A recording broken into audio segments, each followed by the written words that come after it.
সাদা রঙের জাল দিয়ে তৈরি হয়েছে ছোট একটি ঘর। সেই ঘরে মিঞ্চি, বিন্তি, চিতা, কেশবতী সহ রং বেরঙের প্রজাপতির ওড়াউড়ি। জাহাঙ্গীরনগর বিশ্ববিদ্যালয়ে এসব প্রজাপতি দেখতে ঘরটির পাশেই শিশু কিশোর, তরুণ তরুণী সহ নানা বয়সী মানুষের ভিড়।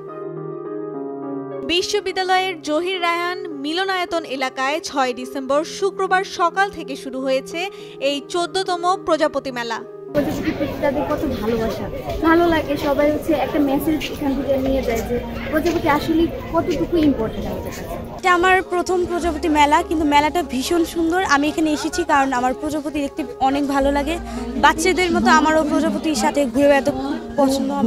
আমি মনে করি এটা হচ্ছে আমাদের বিভিন্ন ডিপার্টমেন্টের যারা বন্ধু বান্ধব আছি বা আমাদের ডিপার্টমেন্টের যারা আসছি তাদের জন্য একটা বন্ডিং অপরচুনিটি। কিন্তু আসলে অনুষ্ঠানটা মেন না, আমরা চাই যে আমরা এই অনুষ্ঠান সবাই মিলিত হয়ে একসাথে এনজয় করি, আমাদের বন্ডিংটা বাড়ুক। উড়লেই আকাশে প্রজাপতি, প্রকৃতি পায় নতুন গতি। এই স্লোগানে ২০১০ সাল থেকে প্রজাপতি সংরক্ষণ ও জনসচেতনতা বাড়াতে মেলার আয়োজন করে আসছে বিশ্ববিদ্যালয়ের প্রাণীবিদ্যা বিভাগ। প্রজাপতির যে ভূমিকা আমাদের প্রকৃতি এবং বনাঞ্চলে তারা যে বীজ উৎপন্ন করছে, আপনার পলিনেশনের মাধ্যমে গাছ উৎপন্ন করছে, এই মেসেজটা আমরা সমস্ত মানুষকে দিতে চাই।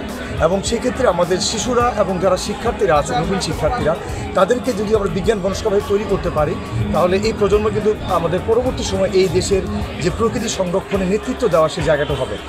দিনব্যাপী আয়োজনে শিশু কিশোরদের জন্য ছিল প্রজাপতি বিষয়ক ছবি আঁকা প্রতিযোগিতা, কুইজ প্রতিযোগিতা, প্রজাপতির আলোকচিত্র প্রদর্শনী, প্রজাপতির আদলে ঘুড়ি উড্ডয়ন, প্রজাপতি চেনা সহ নানা আয়োজন।